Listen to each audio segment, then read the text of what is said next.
பார்லிமென்டில் எம்பிக்கள் அமளியில் ஈடுபடுவதற்கு வருத்தம் தெரிவித்த ஜனாதிபதி பிரணாப் முகர்ஜி எம்பிக்கள் தங்களை தாங்களே சுய பரிசோதனை செய்து கொள்ள வேண்டும் என்று வேண்டுகோள் விடுத்துள்ளார்.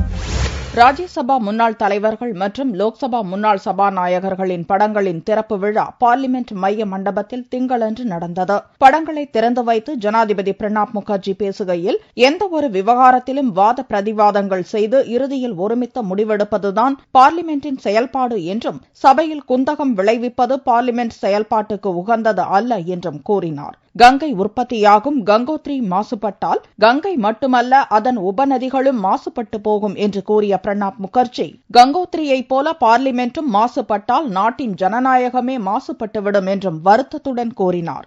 100 கோடிக்கும் அதிகமான இந்திய மக்களையும் அரசையும் இணைக்கும் பாலமான பார்லிமென்டின் உயர்ந்த மாண்பை பேணுவது எம்பிக்களின் கடமை என்றும் பிரணாப் முகர்ஜி கூறினார். எனவே பார்லிமென்ட் செயல்பாட்டை மேம்படுத்தும் விதமாக, ஜனநாயக அமைப்புகளை வலுப்படுத்தும் விதமாக அரசும் அனைத்து கட்சிகளும் அவற்றின் உறுப்பினர்களும் தங்களை தாங்களே சுய பரிசோதனை செய்து கொண்டு பார்லிமென்டின் மரபு மற்றும் விதிகளை பின்பற்றி நடக்க வேண்டும் என்றும் பிரணாப் வலியுறுத்தினார்.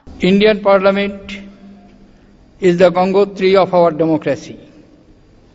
It represents the will and the aspiration of 1 billion plus people, and is the link between the people and the government.